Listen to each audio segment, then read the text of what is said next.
The war is finished. 10 years of iron and deceit have ended not in glory, but in silence. The Greeks have won, so they say. Their ships wait at the shore, heavy with plunder, heavy with women, heavy with crimes that not even victory cannot cleanse. For when the city fell, reverence fell with it. Old men were slaughtered at the gates, children torn from arms, sacred temples defiled, and in their hunger for conquest, the victors forgot the gods.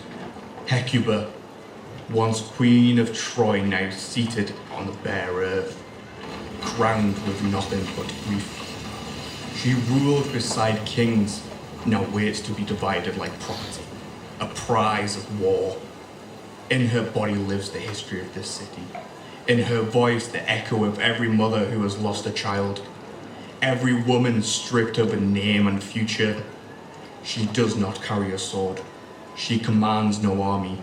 Yet what unfolds here will be measured through her suffering. Watch her. Listen to her.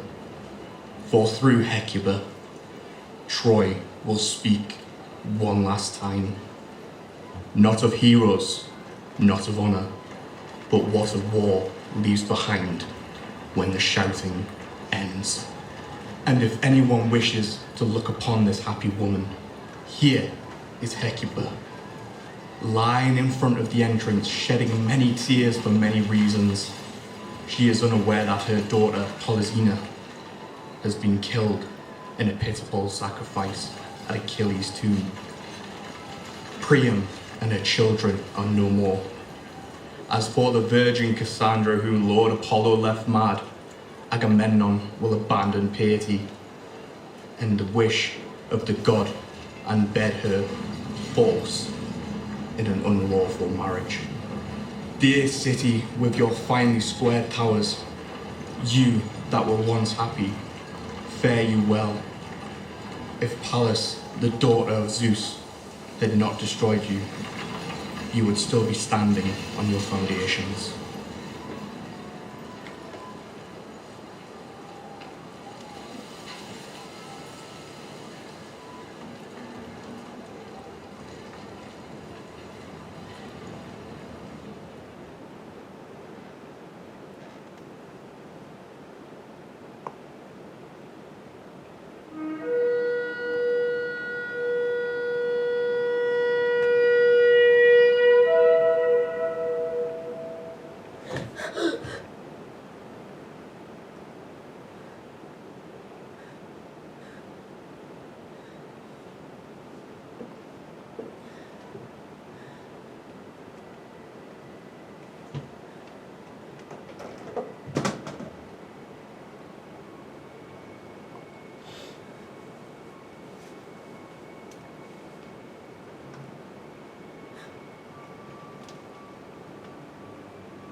Oh!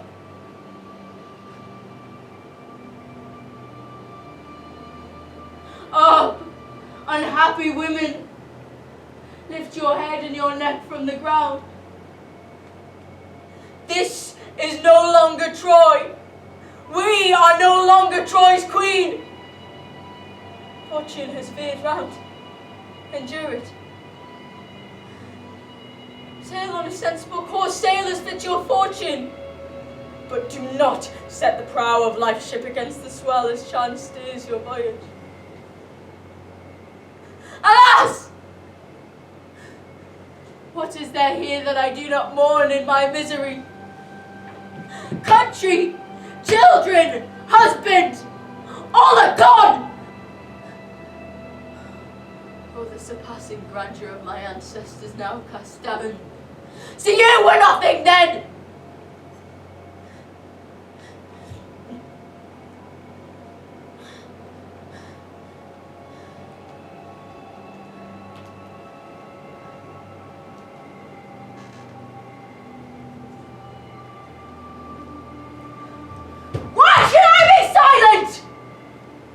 Why should I not be silent? Why should I lament? How wretched I am in this heavy fate which makes me lie here as I do. My limbs spread low, stretched out on my back on the ground's hard bed. Alas for my face, alas for my forehead and my ribs. How I long to twist and turn my back and my spine, now from one side of my body, now to the other, as I endlessly weep and lament. But even this is music to the wretched, to sing of their joyless woes. You ships' prows which went on swift oars over the purple sea to holy Ilion with their good anchorage, the accompaniment of the flute, hated pine and the voice of melodious pipes, and hung your Egyptian robes from your stern. In the bays of Troy, in your quest for the hateful wife of Menelaus, that foul disgrace to Castor and shame to the Eurotas, the murderer of Priam, the father who sown 50 children, and the woman who has run me, Hecuba the wretched, aground on this ruin. Alas, look at where I sit here in degradation, near the tents of Agamemnon. I am being led away from my house, a poor old slave woman, my head pitifully ravaged as I lament in my mourning. But oh, you sorrowful wives and ill-wedded daughters of the broad-speared Trojans, Ilium is smouldering, let us bewail it! Just as a mother bird raises the cry for its nestlings. So shall I begin the chant? A very different measure from that which once I had led to honour the Phrygian gods. As I led the dance with the loud ringing stump of my foot, while Priam leant on his sceptre. Hecuba, what are you saying? What are you crying out? What do you refer to? I hear your pitiful lamentation. Fear darts through the hearts of the Trojan women. To bewail their slavery inside the dwellings. Children, the Archaean oarsmen are already moving towards the ship. Alas! Alas! What are they planning? What are they planning? Are they now about to take me Are off? they now about to take me off? Over the sea from my fatherland! Over the sea from my fatherland! I do not know. I assume it means our ruin. Oh! You wretched Trojan women! Come on with the tents and hear of your troubles! The Argives are getting ready for their journey home! I beg you, do not send the frenzied Cassandra outside to be shamed before the Argives in her madness. Do not add this distress to my grief. Oh, Troy, unhappy Troy. You no longer exist. Unhappy too are those who leave you, both the living and the dead.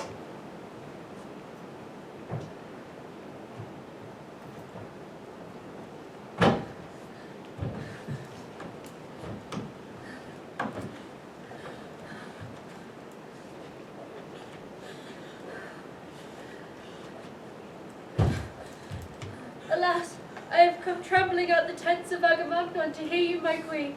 Surely the Argives have not made their decision to kill me. Their wretched victim. Or are the sailors at the stern getting ready to ply their oars? My children, I have come. My heart has shivered since I woke at dawn.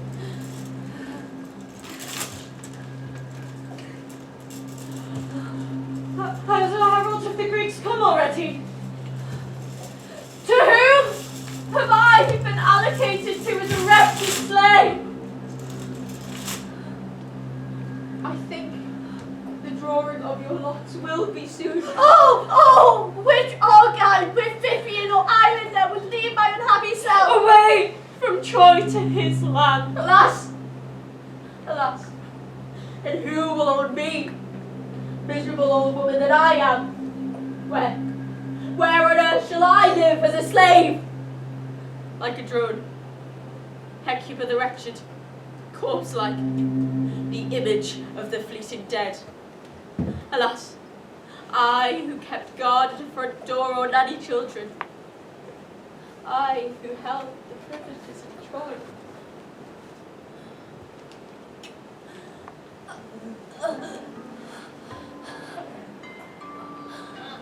Alas! Alas! What sorrowful strains do you cry out in this degradation? No longer shall I move the whirling shuttle back and forth on Trojan loops. For the final time I look upon the house of my parents. The final time. The curse on that night and the fortune that brings me to it. Waters of the sacred stream of Pyre. A pitiful servant.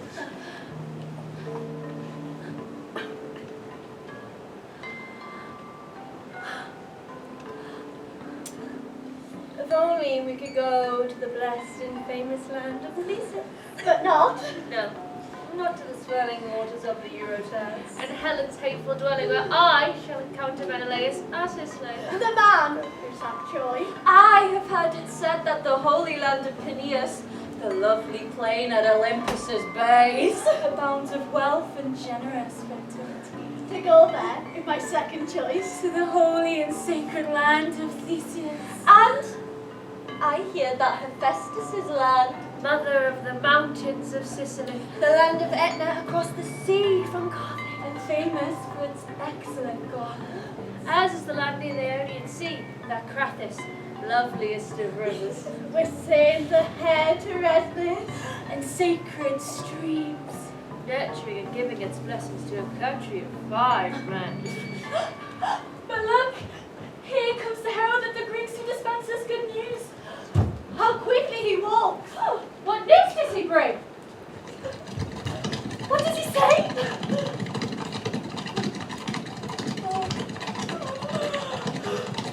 No, we are slaves of the Dorian land. Hecuba! Hecuba! Yes? You know me, for I made many journeys to Troy as the herald of the Achaean army. I am Talthybius. You got to know me in those former times, lady, and now I bring you fresh information. It was this steel woman that I feared long ago. You have been assigned, all of you, if that is what you feared. Alas, what city of Pythian Thessaly or Cadmus land is it? Tell us. Each woman was assigned to a different man. You were not all assigned together. Who has been assigned to whom? For which of the Trojan women does a happy fate lie in store? I have the information, but ask about the individual, not everyone together. Who has been assigned my daughter, wretched Cassandra?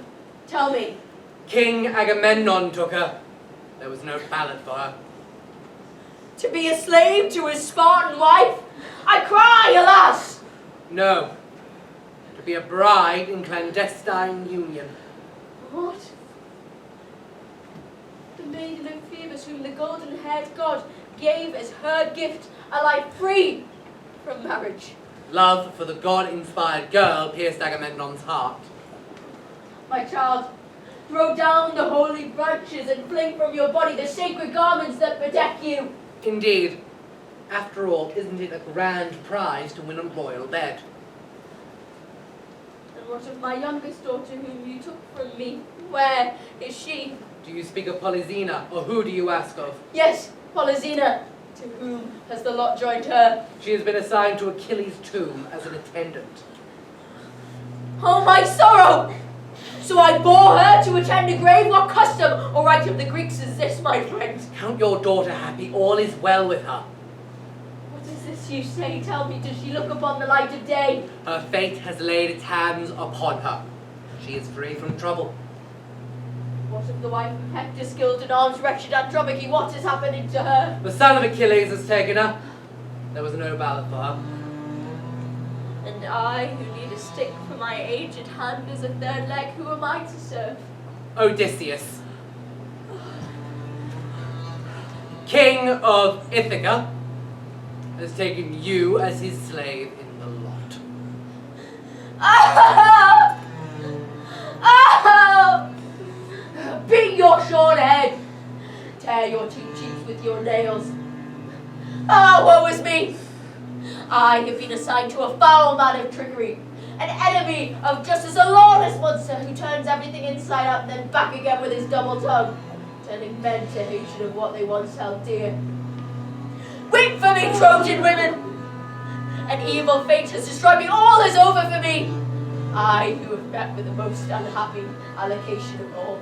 You know your fate, my queen, but which arcane or Greek should be master of my fortune? Off with you, slave! You must bring out Cassandra as quickly as you can, so I may first take her to the general. Then I will take the rest of the captive women to whom they have been assigned. But look, what is this torch blazing? Do the Trojan women set fire to their quarters because they know their transportation to the land of Argyle is imminent? And do they set fire to their bodies in some sort of suicide bid? Or is it something else? Certainly, freedom finds the yoke of misfortune hard to bear. Open up! Open up! I must not let these women do what suits them and find out the Achaeans and the Odeon blame me! It is not that! They are not burning the tents. My frenzied daughter Cassandra is darting this way to run.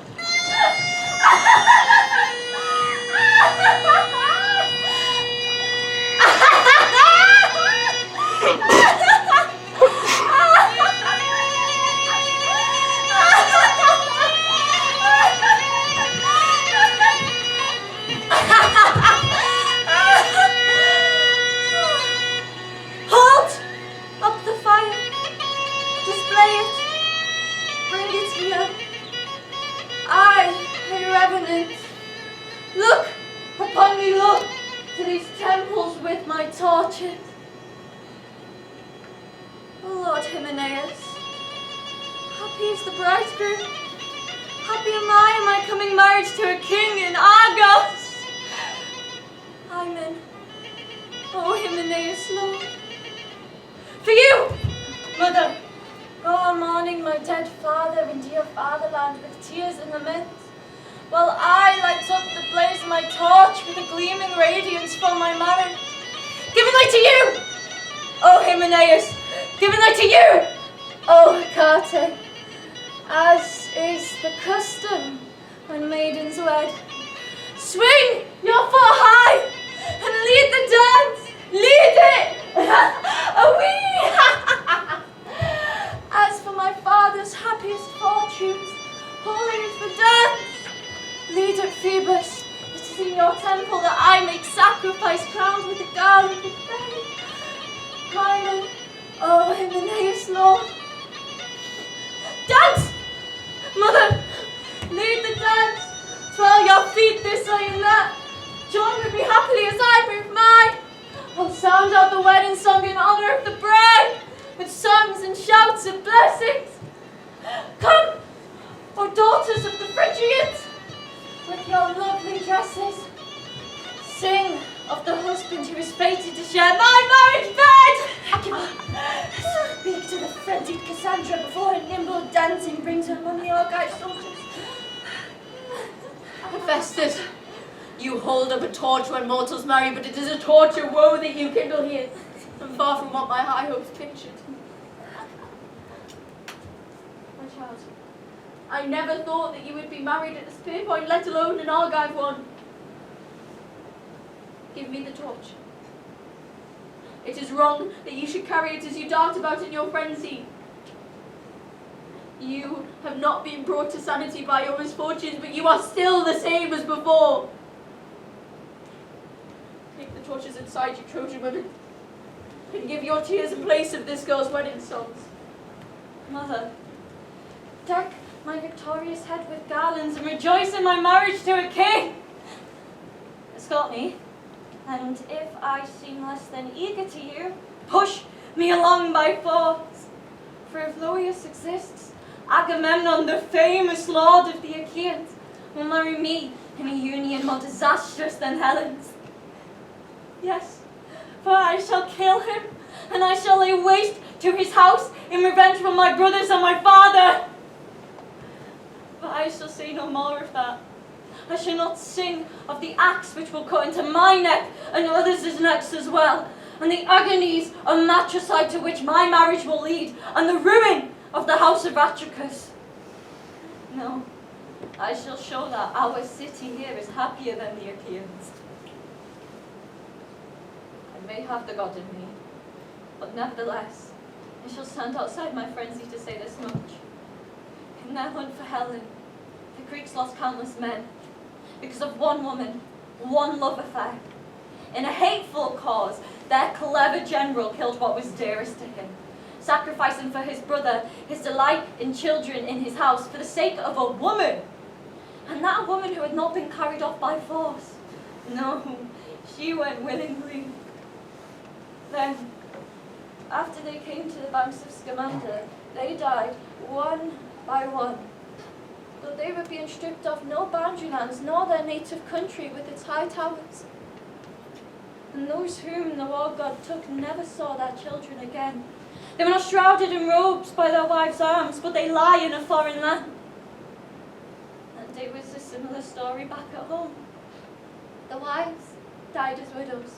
The fathers, with no sons in their houses, they had brought up their children in vain. And there is no one who can let fall an offering of blood upon the earth of their graves.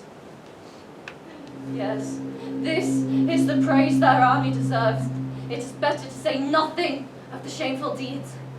May my inspiration not prove a songstress who sings of evil. As for the Trojans, first of all, and this is the noblest fame, they died for their fatherland, and those whom the spear took were carried to their homes by their friends. The earth of their native land embraced them, and they were shrouded by their families' arms, as was proper. And all of the Phrygians who did not die in battle lived with their wives and their children day after day. These were the pleasures which the Achaeans missed. Now, listen to the truth about Hector, whose story seems so tragic to you. He has departed this life with the reputation of the noblest of men. And it was the coming of the Achaeans that caused this. If they had stayed at home, who would have known of his courage? Paris too. He married Zeus's daughter. If he had not married her, he would have had in his house a wife whom no one talked of. Yes, anyone who is sane should avoid war. But if it comes to that, it is no shameful garland for his city if a man dies nobly, while if he dies ignobly, it brings disgrace.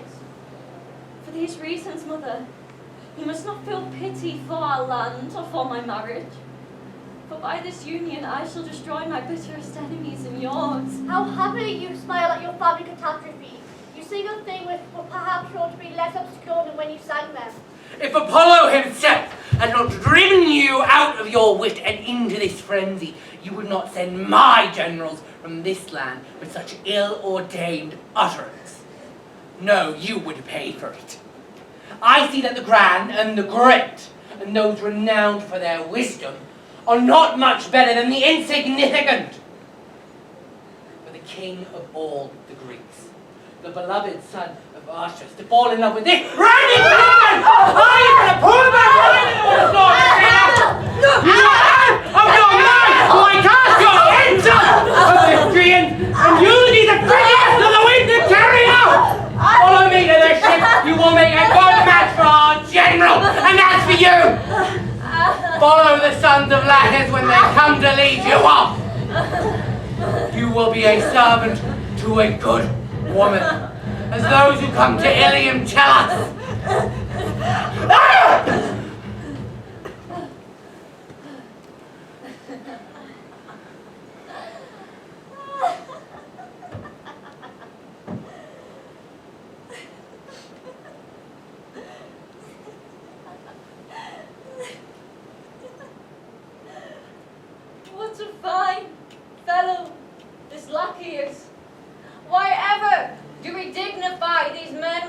name of herald, when all join in loathing them. These attendants at the beck and call of kings and cities. You say that my mother is to come to the palace of Odysseus. What about the words which Apollo communicated to me? He says that she will die here. I shall not bring reproach upon her by telling her the rest. Oh, poor Odysseus. He does not know what sufferings are in store for him. He will look back on my troubles and those of Troy, and they will seem to him to shine like gold. He will live through 10 years on top of the 10 here, and come alone to his fatherland. He will go where terrible Charybdis has her dwelling on the rocks of a narrow strait, and the mountain-ranging Cyclops who eats raw flesh, and the Garian Circe who transforms men to pigs. He will meet with shipwreck on the salt sea, and longing for the lotus and the holy cattle of the sun, whose bloody flesh will one day send forth a sound that will prove bitter for Odysseus. To cut short my account, he will go to Hades, he will escape the sea's waters, and once he reaches his house, he will find countless troubles there. But why do I shoot out these prophecies of Odysseus' suffering like darts? Go quickly on your way. Let me marry my bridegroom in the house of Hades. Yes, you're a noble man. You will be nobly buried by dark, not in the light of day. You commander-in-chief of the Danaans who think your achievements are so grand. As for me, they will fling out my naked corpse, and the ravines flowing with winter water will give me to the animals to feast on near my husband's grave. Me, Apollo's servant! Oh, garlands of the god who is dearest to me, you joyful emblems of his worship. Are you well? I have left the festivals in which I once found joy. Away with you! I tear you from my body so that while my flesh is still pure, I may give them to the winds to carry to you. Since, with me, you will be taking one of 3 Furies from this land.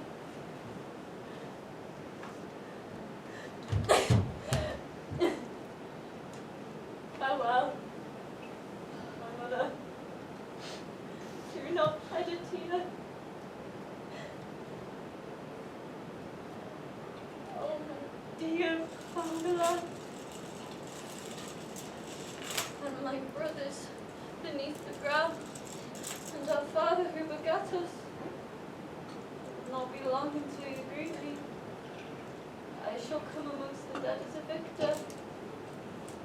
I shall have laid waste to the house of the sons of Atreus, the men who destroyed us.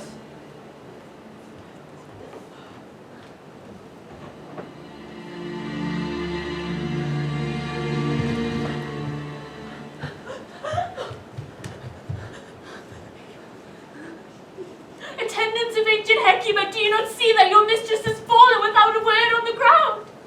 'Tis an old woman. You wretches, come help her!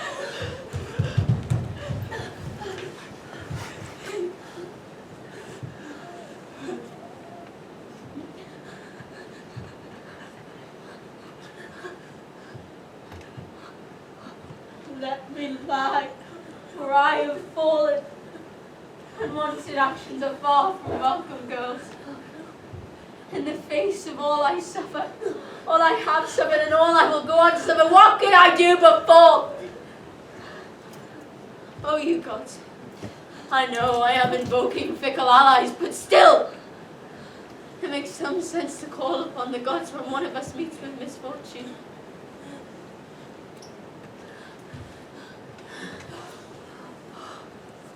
So,